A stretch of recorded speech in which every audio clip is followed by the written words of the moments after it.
দেখুন আমার মেয়ে রেগে গেছে এখন। বাবু সোয়েটারটা গায়ে দিয়ে রাখ, আমার ঠান্ডা লাগছে। বিচ্ছিরি একটা ওয়েদার। তোকে দেখে তোর এই তুই যে কাজটা করে দিলি, কি আমার মনটা কি সুন্দর ভালো হয়ে গেছিল, আর পরে ফেলে দিয়ে দিলি আমার মনটাকে খারাপ করে। এখানে জামা এখন আজকাল তো এখানেই জামা কাপড়গুলো রাখি তো, আর এই একটার উপরে একটা রেখেছি। এই যে সোয়েটারটা ওর বাবার সোয়েটার, সেটা পড়ে গেছিলো। আর এই যে হচ্ছে বাইরের একটা বিচ্ছিরি ওয়েদার, কোনো রোদের দেখা নেই, এইটা দেখে আরও যাচ্ছে মনটা খারাপ হয়ে। যাই হোক, আজকে সেরকম একটা রান্না বান্না নেই। ওই যে কিছু জামা কাপড় তবুও বাইরে দিয়ে এসেছি, আশা করে যদি একটু শুকিয়ে যায়। তোমাদের দাদাভাই ওখানে ফোনে কথা বলছে, ব্যস্ত লোক। খাওয়া দাওয়া আমাদের কমপ্লিট হয়ে গেছে দুপুরের, দুপুরের না, কি ভুলভাল বলছি, সকালের টিফিন কমপ্লিট হয়ে গেছে। আর আমি ভুলভাল এত বকা শুরু করেছি যে বলছি যে দুপুরের খাওয়া হয়ে গেছে। অ্যাকচুয়ালি এখন বাজে কটা, এখন বাজে ওই 11:30 মতো, 11:30 বাজেনি, 11:22 হয়েছে। আখি 10:30টার সময় 10:30 পৌনে 11টার সময় স্কুল থেকে আসলো, তারপরে টিফিন খেলাম। আর টিফিন খেয়েছি বলতে, টিফিন কালকে করেছিলাম রাত্রিবেলায় লুচি আর হচ্ছে বাঁধাকপির তরকারি। অনেক দিন যাবতই বললাম না, আগের দিনের ব্লগে আমি বলেছি যে ওই আমরা 5-6 দিন কি বেশি রাত্রিবেলা কোনো রকম রুটি খাচ্ছিলাম না, মুড়ি চানাচুর, মুড়িটাকেই বেশি একটু তরিজুত করে মেখে মুখে খাচ্ছিলাম। তাই জন্য কালকে তোমাদের দাদাভাইয়ের আর ভালো লাগলো না, বললো যে না আজকে লুচি করো, বাঁধাকপি যখন করেছো। তাই জন্য লুচি করেছি, কিন্তু সেই ভিডিওগুলো আর শেয়ার করা হয়নি। যাই হোক, সেটা কোনো ব্যাপার না, তো হয়েই থাকে এরকম টুকটাক। তো এই যে এখন উনি জামা কাপড় একটু গুছিয়ে রাখছে, কারণ এখন গান নিয়ে বসবে। তারপরে হয়তো বেশিক্ষণ আপনাদের সঙ্গে আমি ফোনে মানে ভিডিও করতেও পারবো না। আর আজকে সেরকম কোনো রান্নাবান্না নেই, শুধুমাত্র ভাত রান্না করব, কারণ রান্নাবান্না অনেক কিছু আছে, সেগুলো আমি আপনাদেরকে দেখাবো, ঠিক আছে। আর আজকে না হট করে আমি ভিডিওটা আপনি দিয়ে শুরু করলাম। মানে কি বলুন তো, ওই মানে কি বলো তো, কি বলুন, কি বলো এরকম আর কি। যাই হোক, মানে ওই ব্যাপারটা মানে ঠিক একটা মেনটেন হয় না, সবসময় কন্টিনিউ শুধু আপনি আপনি আগে, ওটা হয় না, হয়ে যায় তুমিটাই বেশি এসে যায়। তাই জন্য চেষ্টা করি আপনি দিয়ে শুরু করার, কিন্তু আবার সেই তুমিতেই এসে যাই। যাই হোক, ঠিক আছে, চলো এখন আমি যাবো। আজকে হচ্ছে বৃহস্পতিবার, আজকে এখন যাবো একটু স্নান করতে, বেশি কোনো কাজ নেই। বিছানাপত্রটা গুছিয়ে গাছিয়ে নিলাম, এই যে বিছানাটা গুছিয়ে গাছিয়ে নিয়েছি। এখন বিছানাটা জাস্ট একটু ঝেড়ে নেবো, নিয়ে যাবো হচ্ছে স্নান টান করে এসে পুজোটা দিয়ে নিই। বৃহস্পতিবারের পুজো অনেকটা সময় লাগবে। এই মাত্র পুজো দিয়ে কমপ্লিট করলাম, আর বাইরের অবস্থা দেখে তো মনে হচ্ছে কী রোদ উঠেছে। ব্যাক ক্যামেরা করে দেখাই, হ্যাঁ এই মাত্র জাস্ট বৃষ্টি হয়ে গেছে, আর আমি বাইরে জামা কাপড় স্নান করে শুকো দিয়ে এসেছি। আবার এটা তো অনেক কষ্ট, একটু হালকা মানে হালকা ভেজা ছিল, খুব বেশি ভেজা ছিল না, হালকা ভেজা ছিল, শুকিয়ে গেছে। ওই আমার মেয়ে আবার ডাকছে, এখনও কিন্তু আমি ভাত বসাইনি। আর এসে তোমাদের দাদাভাই ভাত বসিয়েছে, বুঝতে পারছো তো। আর ফ্রিজে তো সব কিছু রান্নাবান্না করা ছিল, সেগুলো আমি কিচ্ছু বের করিনি। আমি গেছিলাম হচ্ছে পদ্ম ফুল গাছ লাগাতে ওই সাইডের ফাঁকা জায়গাটাতে। তোমাদেরকে আগামীকালকে দেখাবো। গতকাল যখন বাড়ি পরিষ্কার হয়েছিল তখন গাছটা কেটে ডালগুলো রেখে দিয়েছিলাম, আর বৃষ্টি হয়েছে তাই জন্য পুঁতে দিয়ে এসেছি। তাহলে আবার দেখাই, এই দেখো বাইরের কি অবস্থা, বিচ্ছিরি একটা ওয়েদার। ওই যে আমার জামা কাপড়গুলো সব রোদে দিয়ে এসেছি। এবার চলো রান্নাঘরে যাই। কিছু বলতে চান আপনি আজকের জন্য? এটা কি হচ্ছে? এটা পাটালি গুড় দিয়েছি, সুজি দিয়েছি, এবার ময়দা দেবো। এই যে পাটালি গুড় দিয়েছি। এইগুলো আপনি না দর্শকদেরকে না দেখিয়ে কেন আপনি করে ফেললেন? এটা আপনি ঘোরতর অপরাধ করেছেন, জানেন কি? এটার মধ্যে কি কি দিয়েছো সেটা বলো ভালো করে। পাটালি গুড় দিয়েছি, বলো। পাটালি গুড়, ননের, যেটা এখন ননের গুড় বলে, ননের গুড়, সুজি, এবার ময়দা দেবো। আচ্ছা, এই যে গুড়টা এখানে আছে, গুড়টা আছে, যাক ছিল তাই দেখিয়ে দিলাম। আর এখানে ময়দা, এটা দিয়েই সব ডেকোরেশন হবে।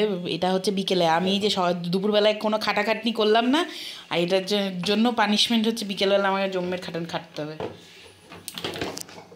এই যে এখানে হচ্ছে ডাল গরম হচ্ছে, এটা গতকালকে করেছিলাম। আর ভাতটা তো আমি বসাইনি, বললামই পুজো দিতে অনেকটা দেরি হয়ে গেছে আমার।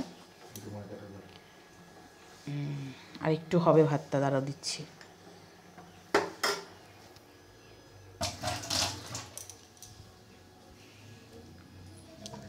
এখনই গলিয়ে রেখে দেবো, নাহলে গুড়টা গলবে না। এই যে রান্নাবান্নাগুলি সব দেখছেন, মানে দেখছো তোমরা আর কি, দেখছেন করছি সকাল থেকে, দেখছো এগুলো আমিই রান্না করেছি, একটাও কিন্তু কোনো পার্সেল আসেনি। হ্যাঁ, এগুলো আমি আমার একজনকে আমি খাওয়ানোর জন্য করেছিলাম, সেটা এখন আর বলছি না, কারণ যেহেতু খাওয়াতে পারিনি, একজনকে খাওয়াবো ভেবেছিলাম, তার জন্যই সব প্যাকিং করে রেখেছিলাম। কিন্তু এই যে যা বিচ্ছিরি ওয়েদার আর কাজের এত চাপ, যার জন্য তার কাছে অবধি পৌঁছোয়নি। তো তাকে যখন খাওয়াবো দেখাবো আবার। হ্যাঁ, কিন্তু আজকে এই সবই রান্নাবান্না আমরা খেয়ে নেবো, কারণ এই 3 দিন ধরে মানে বাসি, 3 দিনের বাসি হয়ে গেল। ঠিক আছে, খাবারটা এখানে রয়েছে হচ্ছে আলু পোস্ত, এখানে রয়েছে হচ্ছে কচু বাটা, এখানে শুটকি বাটা, আর ওখানে তো ইয়েটা দেখতেই পেলে, এখানে টক ডাল কালকে করেছিলাম। আচ্ছা, একটু জলটা দিয়ে দিই, একটুখানি গুড় খাও, নেব একটু।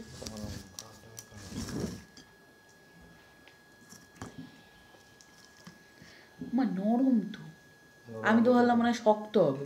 নরম হলে তো ভালো হলো। হ্যাঁ,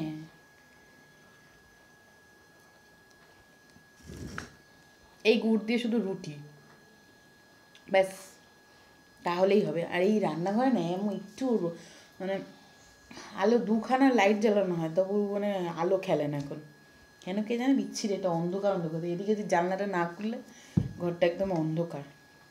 আর আমার গালের কি অবস্থা বুঝতে পারছো। মনে মনে গানে প্রভাতেতে নাই দেয় গোময়ের ছড়া, ময়লা নষ্ট পাতে হয় শাড়ি পরা, লক্ষ্মী অংশী নারী জাতি করিয়া সৃজন, পাঠাইয়াছে মতধামে সুখের কারণ, বৃথাই সুখে তারা ভুলিয়া আমায়, অকার্য কুকার্য করি সময় কাটিতে দেখিলে তারা কষ্ট পায় মনে, স্বামীর অগ্রিতে খায় যত নারীগণে, পতিরে করেছে হেলা না শুনে বচন। পড়ে এখন আমি চলে এসেছি। তোমাদের দাদাভাই অনেকক্ষণ আগের থেকে এই ভাজাভুজি শুরু করে দিয়েছে। তো এই বছর তো আমি সেইভাবে এইসব করিনি, আর ভালো লাগছিল না করতে আমার, কেন জানি না। তো কেন জানি না, না জানি অবশ্যই, কারণটা অবশ্যই পরে তোমাদেরকে বলবো। মানুষের সব কিছুই না কী বলবো, মানসিকতার উপর ডিপেন্ড করে, যে মুড ভালো থাকলে না সব কিছু ভালো লাগে। তো সেই হিসাবে আমার অতটা ভাল লাগছিল না বলে আমি তখন কিছুই করিনি।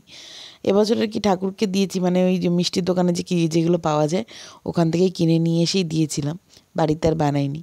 তো তোমাদের দাদাভাইয়ের না মানে আজকে তোমরা যখন ব্লগটা দেখবে, মানে 3 তারিখ, সেদিনকে তোমাদের দাদাভাইয়ের জন্মদিন থাকবে। তো আমি ভাবলাম জন্মদিনের আগের দিন, যেদিনকে আর কি ব্লগটা শ্যুট করেছি, তো বলেছে যখন তাহলে রেডি করুক, তাহলে আমরা করেই ফেলি। আর কি বলো তো, এইসব জিনিস না তোমার দাদাভাই প্রচুর পরিমাণে পছন্দ করে, বানাতে তো পছন্দই করে, প্লাস খেতেও ভালোবাসে, সেই আর কি। তো এইসব চিন্তাভাবনা করে করলাম। এর মধ্যে তো একটা বাজে খবর পেয়েছি মাঝে, যে আমার দিদা ডাক্তার দেখাতে যাচ্ছিল মামার সঙ্গে, তখন একটু ছোটোখাটো একটা অ্যাক্সিডেন্ট হয়, দিদার খুব লেগেছে মাথায়, এই আর কি। এইসব আর কি কথাবার্তা আমরা বলছিলাম এখন। তো যাই হোক, আজকের ব্লগটা তোমাদের কেমন লাগলো সেটা কিন্তু একদম জানাতে ভুলো না। চলো তোমরা দেখতে থাকো। জানো তো, আগে কিন্তু এত ভালো রান্না আমি পারতাম না, এখন যেভাবে তোমাদের সঙ্গে রেসিপি শেয়ার করি, মানে যে কনফিডেন্স সহকারে, সেইটা ভালো পারতাম না। এই বাড়িতে এসেই কিন্তু রান্নাবান্নাটা শিখেছি শ্বশুরমশাইয়ের কাছ থেকে, আর সব থেকে বেশি হচ্ছে তোমাদের দাদাভাইয়ের কাছ থেকে। এখনও রান্না করতে গেলে মনে হয় তোমাদের দাদাভাইয়ের সঙ্গে একটুখানি দেখিয়ে নিই, তাহলে আমার মনে হয় যেন স্যাটিসফাই হই যে রান্নাটা ঠিকঠাক হচ্ছে। আর দেখো কি সুন্দরভাবে করছে, একদম স্মুথলি। আমিও এখন এরকমভাবেই করতে পারি। তো আজকে ও যখন তোমাদের মানে রান্নাটা করছে, মানে পাটিসাপটা যখন ওই ভাজছে, তাই জন্য ওরটাই তোমাদের সঙ্গে একটু শেয়ার করলাম। আর দেখো এখন কিন্তু আমাদের প্রায় শেষের দিকে, আর বেশি নেই। আর আমি এদিকে কড়াইতে ভেজে নিচ্ছিলাম, তাড়াতাড়ি হয়ে গেছে। আর আজকের ডিনারটা কিন্তু আমরা এই পাটিসাপটা দিয়েই সারবো। তো চলো খাওয়া দাওয়াটা কমপ্লিট করে নিই।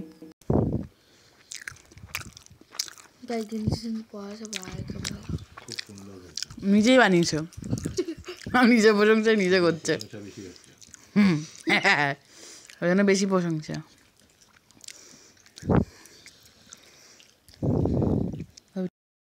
আজকে কিন্তু ডিনারটা সারলাম বরের হাতের পাটিসাপটা দিয়ে, তাই তো বন্ধুরা? তো দারুণ হয়েছিল। চলো ভিডিওটা আজকে তোমাদের কেমন লাগলো সেটা কিন্তু একদম জানাতে ভুলো না। তো আজকের ভিডিওটা আমি এইটুখানি রাখছি, দেখা হচ্ছে তোমাদের সঙ্গে অন্য একটা ব্লগ নিয়ে। তো ততদিন ভালো থেকো, সুস্থ থেকো, আর এই ছোট্ট পরিবারটার পাশে থেকো, আর একটা লাইক কমেন্ট করে যেও। Ta ta, by.